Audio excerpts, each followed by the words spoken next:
Linda has just crossed the street in a careless way. Her friend Jerry tells her so. She forgot to stop and look before crossing. He points out that the sidewalk stops when it comes to a street. Her dog Abby stops when the sidewalk does and crosses carefully.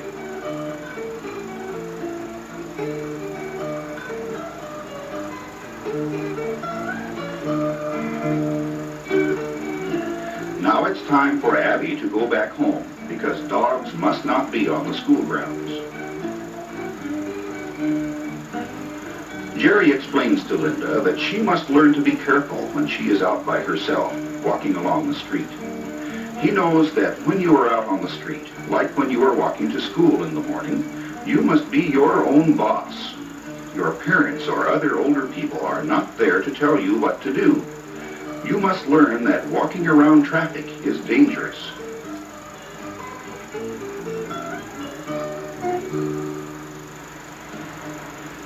Jerry has learned about these things from his father, who is a police officer.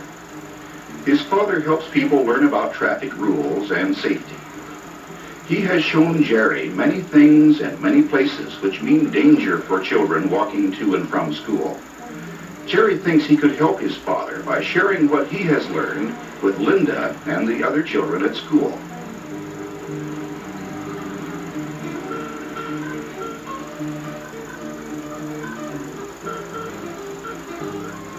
He takes his father to meet the school principal.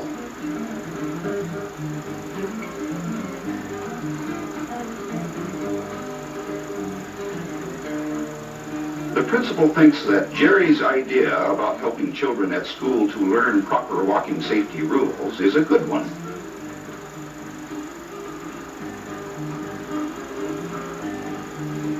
Jerry starts by taking some of his friends for a walk. He explains some of the ways to walk safely. First, he points out that sidewalks are there to walk on. He reminds them to cross the street at the corner.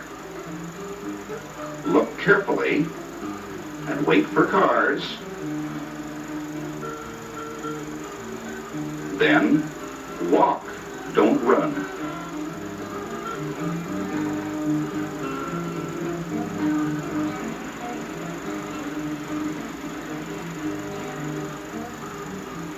Look, there's someone not crossing at the corner. This is against the law and is very dangerous. When you cross at an intersection which has traffic lights, wait until the light has just turned green before you start across. This is called a new green light and will give you plenty of time to cross before the light changes again.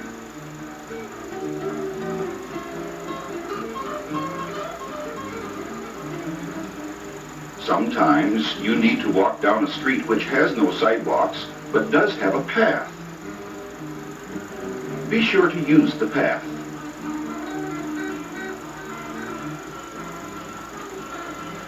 When there is no sidewalk or path, then you may need to walk along the edge of the road. Always walk facing the traffic on the left side of the street. If in a group, walk in single file. Sometimes we get so wrapped up in what we are doing that we forget to observe safe walking rules, like walking side by side, out in the road, and with our backs to the traffic.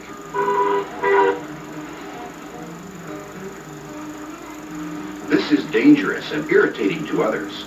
The good walker is courteous and thoughtful. Linda has paid attention to all that Jerry has shown them, but she's not sure yet. Are all these rules so important if so many older people disobey them all the time? Jerry's not sure about this. He suggests they ask his father.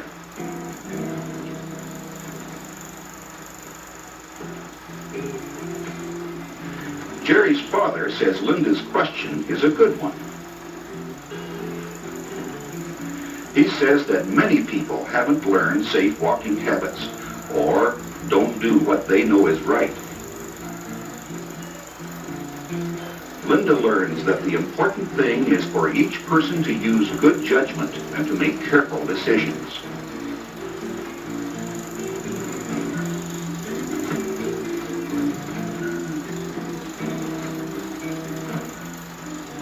The children learn why they must be extra careful when walking around cars.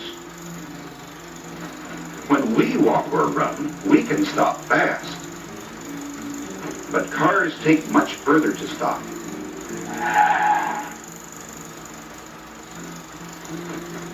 The faster the vehicle is going and the heavier it is, the harder it is to stop, and the more room we must give it. The bigger it is, the more we must stay out of the way.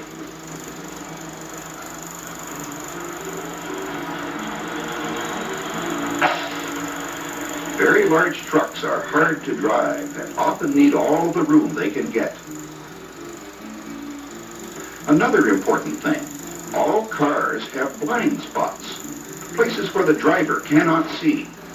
These are usually the posts between the windows. If you can see the driver's eyes, then you know he can see you.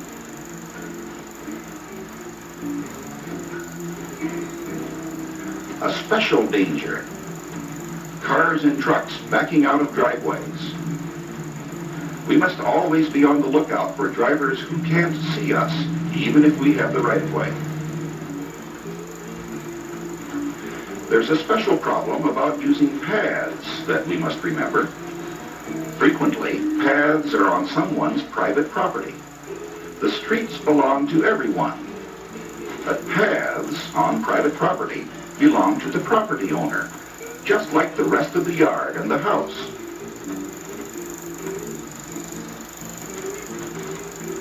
Jerry's friend Paul tells the group that when we walk along someone's path, we are their guests, just like visiting their home.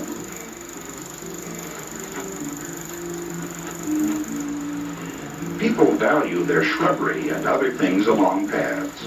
They do not like to have these things broken or damaged.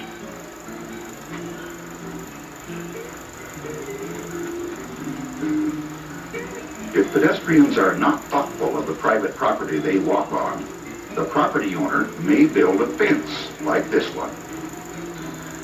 Now there is no place to walk anymore at all, except in the street. Sometimes you might want to walk along a street which has no sidewalks or paths and doesn't even have a shoulder wide enough to walk on. Too often this kind of street has lots of fast-moving traffic. How should you walk along such a street? Just start out and ignore the problem?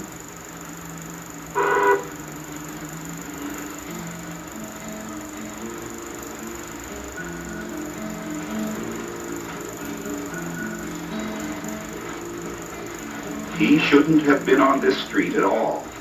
He should have taken another route. If there is no other route, he should have told his parents, who could help find a better way. As you get close to school, you may find many of your fellow students arriving also, all at the same time. When many students gather along a street, they make a serious hazard for drivers. You can follow good safety rules and still talk to your friends.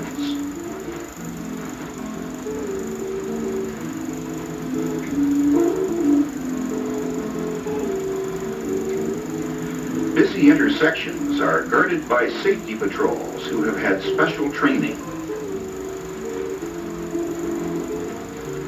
Be sure to follow their directions.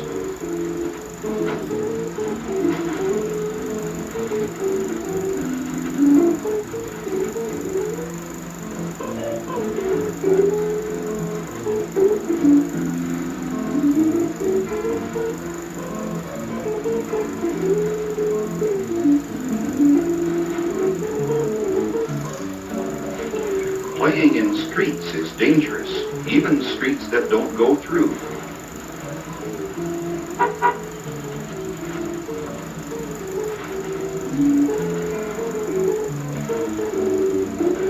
Blocking the street is not very courteous to your friends and neighbors.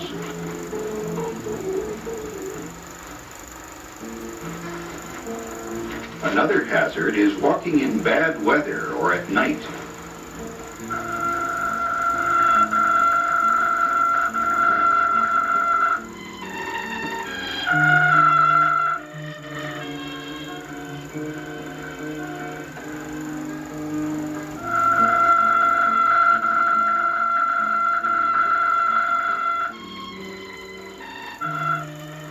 Accidents can happen even in good weather, but bad weather makes things worse.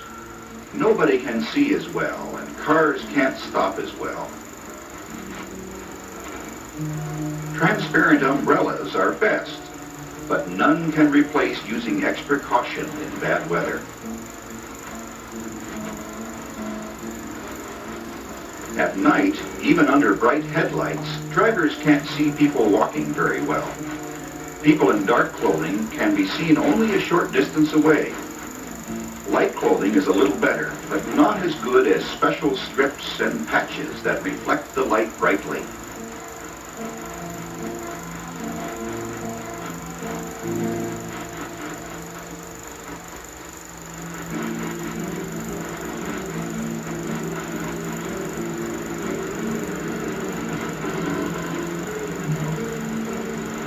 Another hazard is new construction.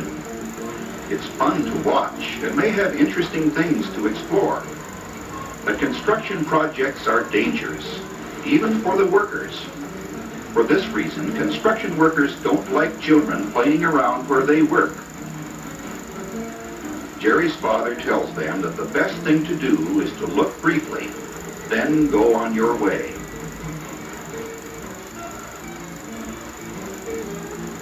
A very dangerous thing, especially for girls, is accepting rides from strangers.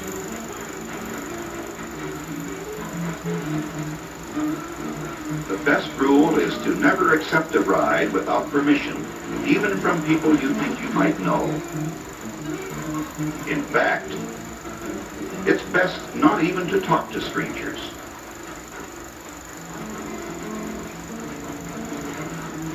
Jerry's father and the children talk about all the things they have learned about walking safely to and from school.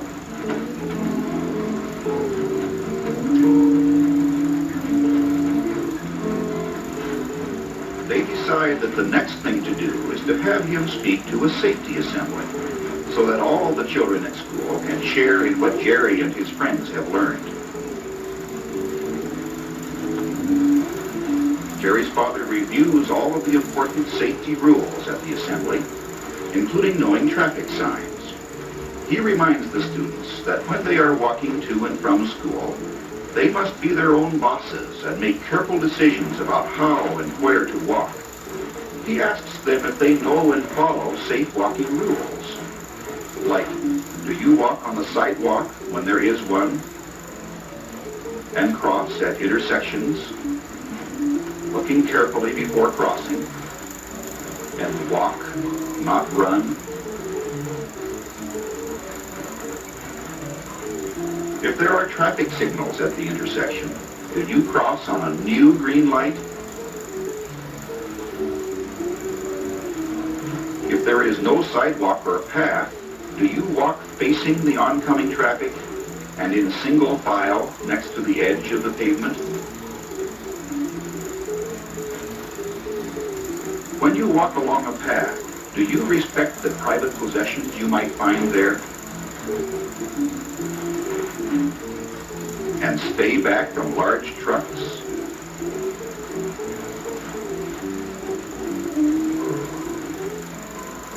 Are you careful to look for the driver's eyes before walking around cars?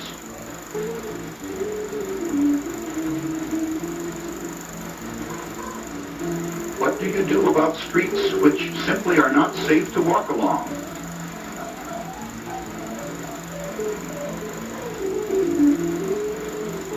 In bad weather, do you keep an eye out for hazards? If you must walk along roads at night, do you make sure that you can easily be seen? Do you stay clear of new construction?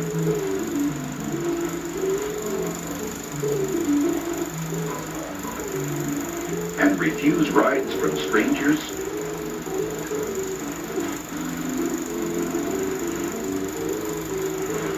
Have you learned what the symbols on traffic signs stand for? Jerry's father is proud of all the children because they are learning important ways to walk safely to and from school. And Linda now can be just as safe as her dog Abby, and probably more so.